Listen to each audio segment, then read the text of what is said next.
Welcome to Guest Talks with Tracy Arvine, bringing you special guest interviews from musictalks.xyz. Okay, everybody, this is our, I don't know how many guest talks we've done so far, but today we're talking with the amazing Ben Ransom.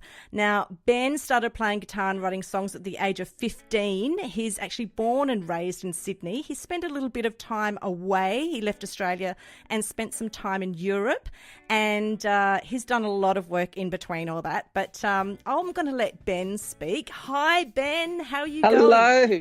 How are you? That was a wonderful introduction. Thank you very much. Oh, it makes me feel like I've been doing something with my life.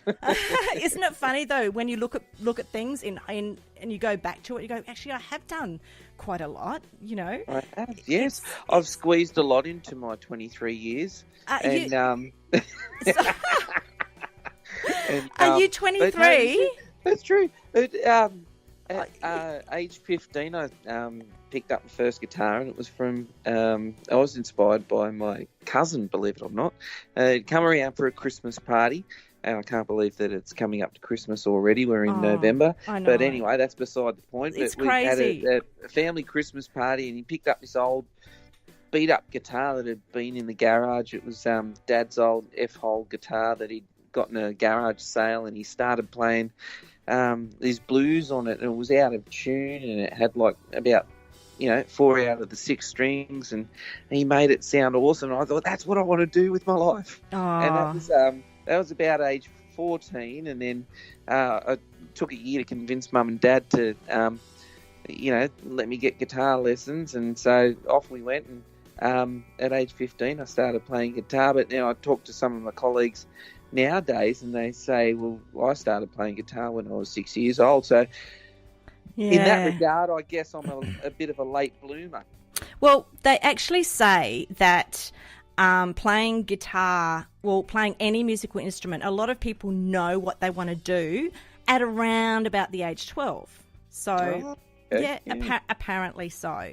But having said that, like nowadays, career changes are so, oh my gosh, they're just all over the place, I think. And you can choose anything along your path, I think. But, Well, you certainly can, yeah. Yeah, so you're only 23 now. Yeah. Really? No. Okay. It must be the silly season. Oh, I'm 21 then.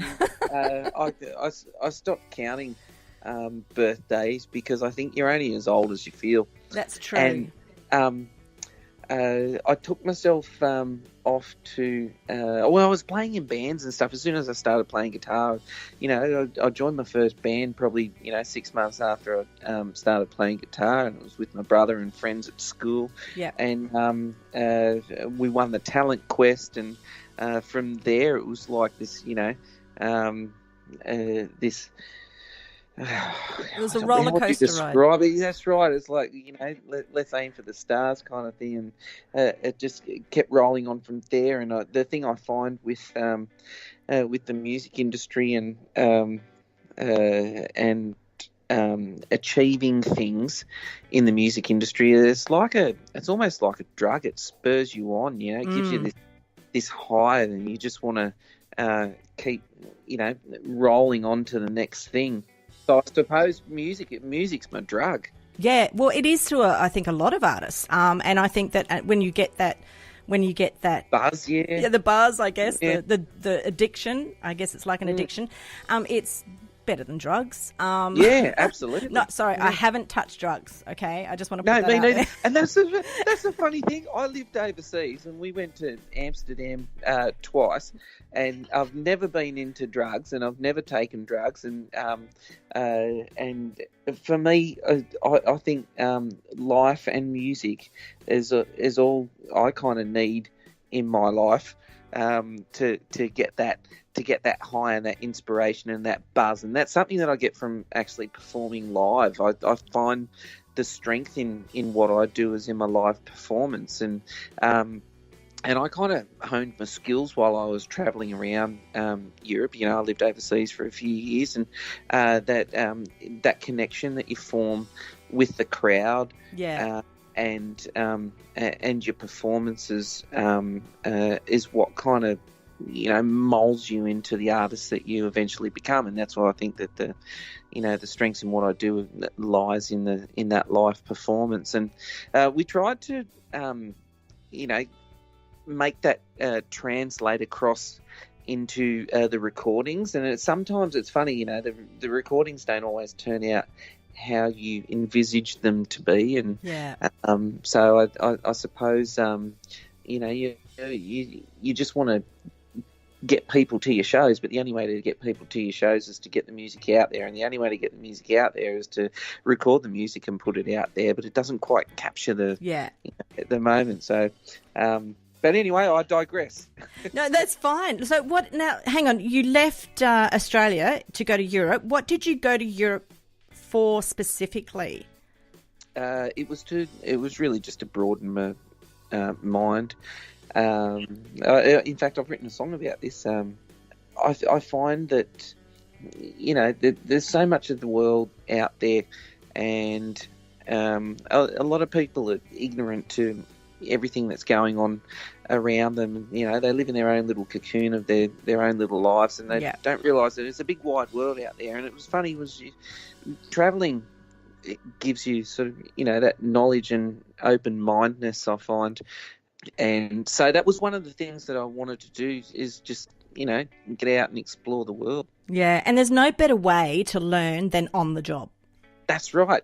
That's right. Make all the mistakes you can, learn from them, and it's not a bad thing to make mistakes. You've got to start somewhere. So that's right. Yeah. And so, how long did you spend in Europe? Yeah, I was there for about 2.5 years, and okay. It took about probably about between 3 and 6 months before I actually got my first gig. I was based in London, and it was hard to sort of get your toe in the door, but once that kind of happened, it all sort of snowballed from there. And up to that point, I was, I had fantastic parents, a fantastic childhood, a great upbringing, pretty much like most other people. Well, actually, that's really good to hear, because I've heard so many other different sort of stories. Oh, yeah. And it's like really refreshing to hear. Oh. No, well, the one thing though was that Mum and Dad were like adamant that you're not doing a career in music. You're not gonna do a career in music. And I was, that's what I want to do. And they would kind of laugh, you're not doing that. You're going to university. And it was funny. I did end up going to university. After a lot of pressure from the parents. I also enrolled in an audio engineering course and started that as well. But I ended up in university, and I did a Bachelor of Health Science. And during this period, music actually sort of fell on the back burner. And once I'd finished uni and I got a job, and I worked in a couple of hospitals, and I got into anaesthetics, and started working as an anaesthetic nurse, working in operating theatres, and I did that for a couple of years and sort of saved up my money to go overseas. And it was when I finally got overseas and got back into music and performing, it made me realise that all along this was what I wanted to do. And for about 5 or 6 years, I had felt like I'd wasted my or wasted that period not honing my skill, if that makes sense. Yeah, absolutely. But at the same time, it gave me something to fall back on if it all goes belly up. Well, hey, that's a good job to fall back on. I don't know. It's interesting, but I'm sure you've seen a lot of interesting people come through emergency. I sure have. I probably can't. Probably can't say too much about it here. Well, that's probably another conversation. Yeah, that's right. It'll take another hour and a half. Yeah. But look, with your music, so you came back to Australia, and your first album, what was that one? That was that 2010? You recorded that? Well, so I got back to Australia and a collection of songs. I'd been, travelling around, and I didn't really have any original music out at all. I had no idea the role of a producer. I was just, kind of plodding along blindly and making things up as I go and learning from mistakes. And Yeah. I thought, I just want to get some music out there. Let's go into the studio and record a whole bunch of stuff, which we did. Put it all down on an album, which to this day has never been released. So technically, it's not my first album, although it is a collection of songs. And Yeah. it was we put it on a CD. It was called The Long Way, which is the story of my life. And from that, one of the tracks from that was picked up by a guy that used to work at Warner, and he'd started his own A&R company. Right. And he thought, this is really great, and I think you're got a future in country music. And for me, I'd never pictured myself as a country musician. I didn't feel like I fitted the image, or my songs didn't, certainly. Right. What were you playing live then? It was mostly inspired by a lot of Australian pub rock. Okay. Stuff I grew up listening to. Mum and Dad would listen to Irish folk, and they would listen to country songs or country artists like John Denver and Kenny Rogers. Mum loved all that kind of stuff. But me myself, I sort of drew influences from everything that I was pretty much exposed to, all kinds of stuff. So it was a bit of a mishmash of styles and genres. I think it takes a while, though, to find yourself and who you are and what you're suited to as well. And from what I've seen, I think there's a lot of artists that have potential. You hear some of their tracks and you can hear them clearly in another, dare I say, genre.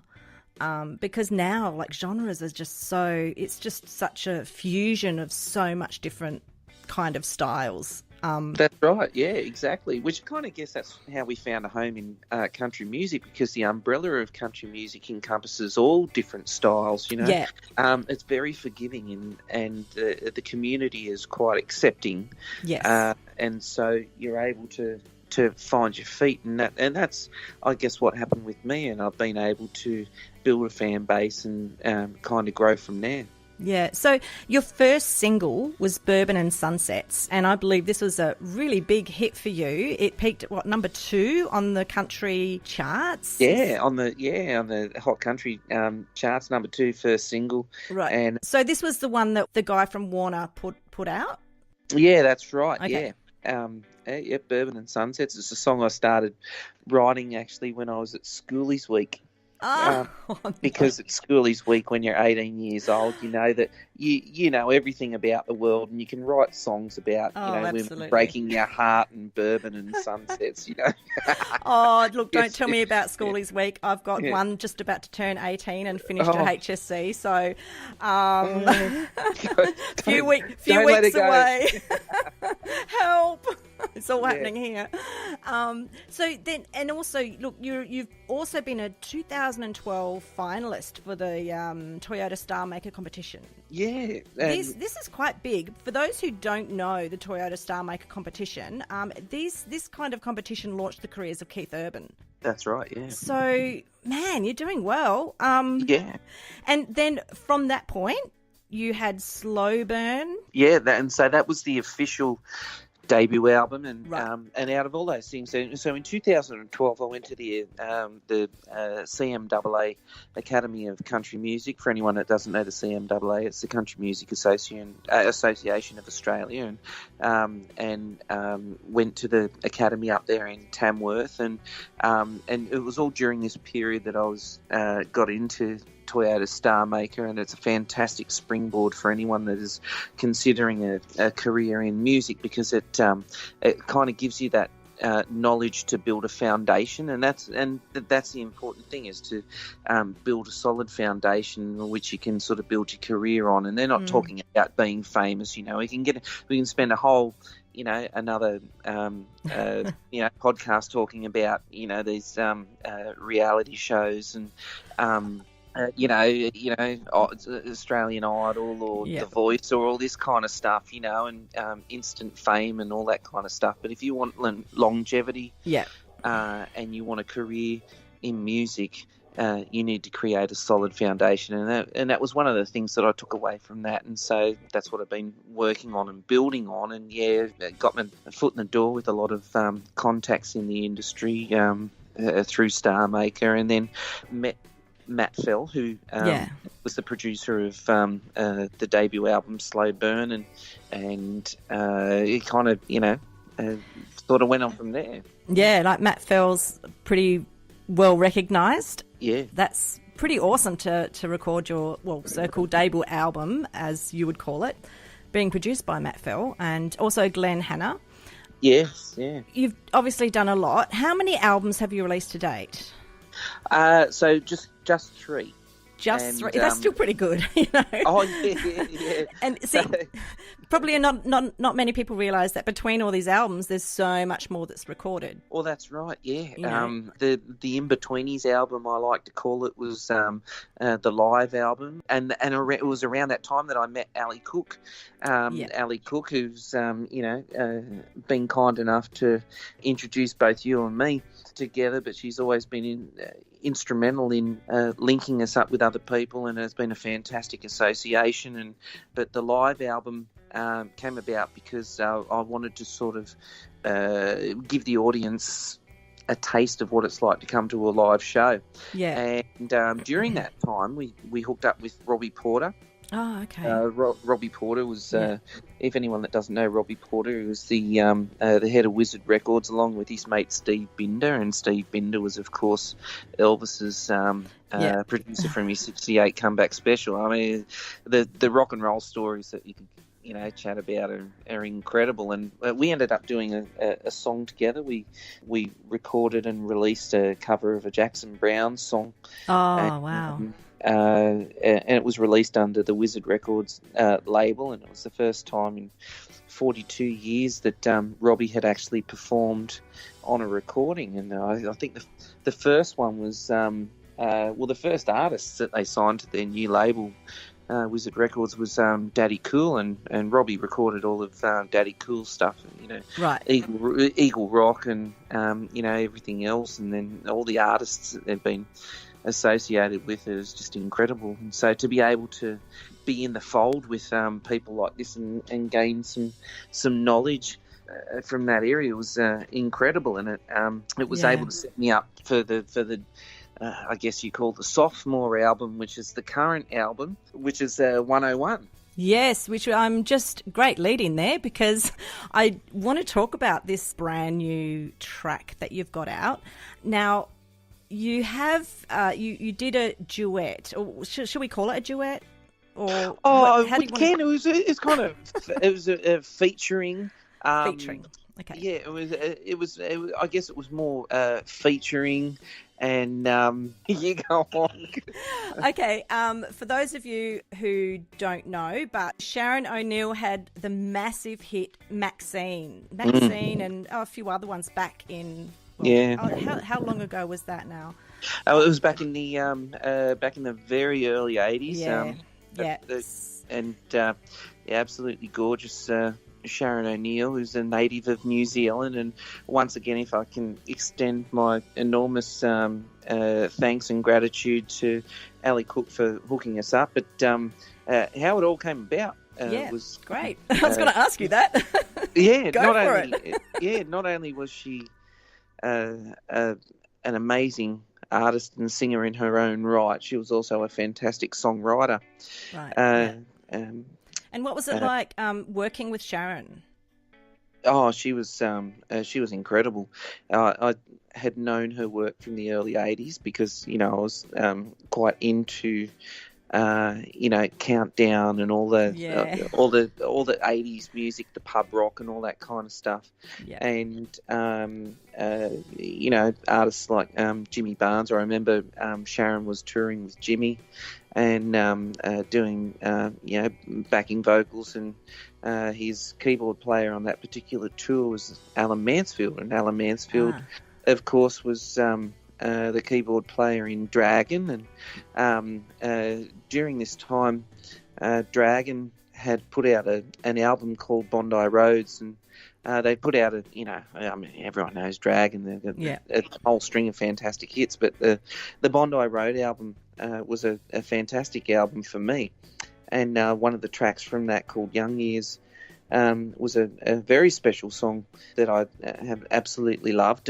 And Sharon had written that along with her partner Alan, and they had pitched it to Drag, and at the time they were putting the album together, and they put it on the Bondi Road album, and it became the enormous hit that it was back in 1989. So fast forward 30 years, on the eve of the 30th anniversary, we had decided to do a cover of Young Years, and because I'd been including the song in my set, Right. I'd perform live. And one particular show we were doing with James Blundell down at Bungendore, it was a concert, a charity concert for the bushfires. Right. And, Yes. we played it, and the head of the record label, Country Rocks Records, Mick Bond, he was there, and he heard the song, and he goes, "Oh, you need to put that on your new album." And I was going, "Oh, I don't know, it's a cover and all of that, and it's such a well-known song, and I'm just not sure about it." But we did it, and and it turned out pretty cool. And I passed it on to Ali. I bring Ali up again, and passed it on to Ali, who flicked it on to Sharon, and this is how we all sort of became connected. Right. Sharon heard the song, and she thought that it was really great, and I cheekily suggested, well, how about we do something together, kind of thing. I didn't expect her to say, yeah, she's come back and she's gone, yeah, all right, let's do it. And then I thought, oh God, I've got to do some work here now. And so we went back into the studio, re-recorded the vocals, and put it out as the Young Years Ben Ransom featuring Sharon O'Neil. Yeah, and it is awesome. Now this has just been released, is that right? That's right. It came out. The official release was on the 23rd of September. Okay. So a little bit over a month ago. Okay. It's been going from strength to strength. Yeah, and it is amazing. And actually, what we're going to do, I'm going to actually play the track. Let's have a listen to it now, and then we'll come back after we've played it. Super.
Okay, so how amazing is that, Ben? That's incredible. I love the track. Now, this also has a very special meaning to you. Do you mind if you share with us about the relationship you have with this song and No, not at all. your mum? So yeah, it's a song that I've always loved, and it really gets you. It's just got that feel and vibe about it, and it's one of the songs Mum actually loved, and my dear old mum passed away. It was really only a few years ago from brain cancer, glioblastoma. Is a terrible disease, and it hits in an instant. It's it comes out of the blue. It does.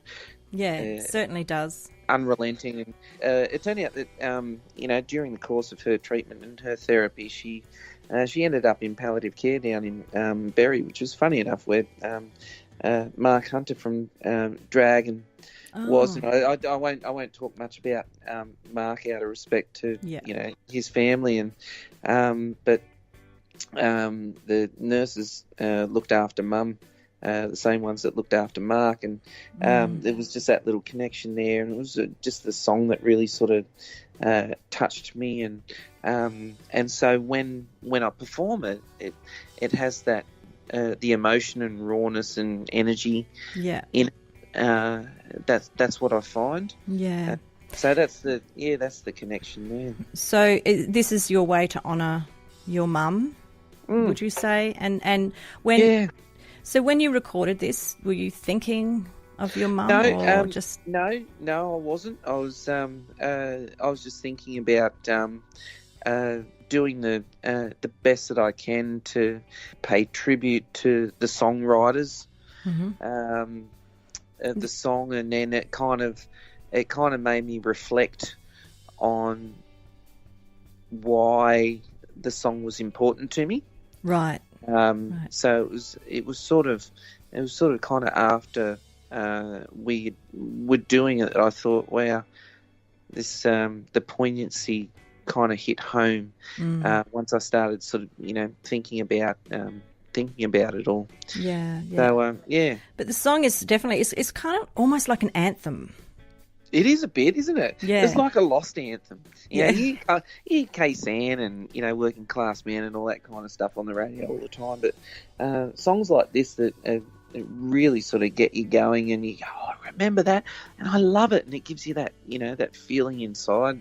Yeah, it's one of those songs. Yeah, it certainly is amazing, and I really wish you all the best with this track, because it just sounds amazing. Both you and Sharon on the track, it's just I love it. I absolutely love it. It brings it, like you say, it does bring back memories. Oh my God, we're showing our age. Of course, I was 3 years old at the time. Was I born? Hang on. Slightly, yes.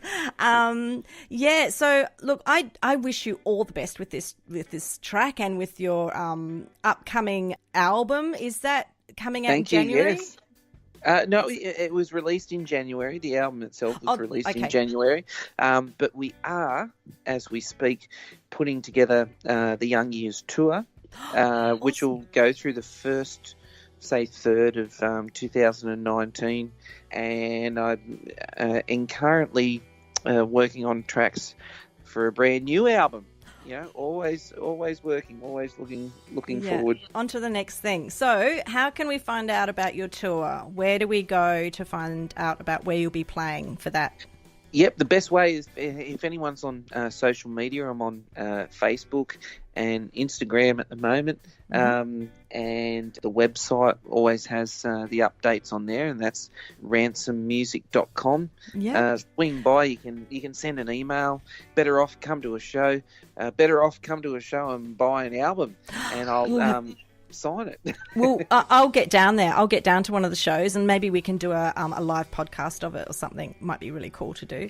Now you're talking. Yeah, absolutely. So what I'm going to do is I'm going to put all those links anyway on the site, on our Guest Talks page, where this is also going to be located, but also people will be able to hear this podcast on iHeartRadio, on iTunes, on Spreaker, and also on the site. And we'll have some of that information on that page on the site as well. So everybody will be able to get to those links. Oh, yeah. Yeah. Oh, yeah. We don't do things in halves. No, thank you very much. That's awesome. No problem. But get back in touch and let us know. We'll keep track of your website and all the details and make sure we get along to one of the shows. Yeah, no, As well. absolutely. I would love that. And, big year ahead, I think, 2019. Big year. This is the year, huh? Fingers crossed. I hope so. Okay, last but not least, what are you doing for Christmas? Christmas. Didn't expect that one. Yeah.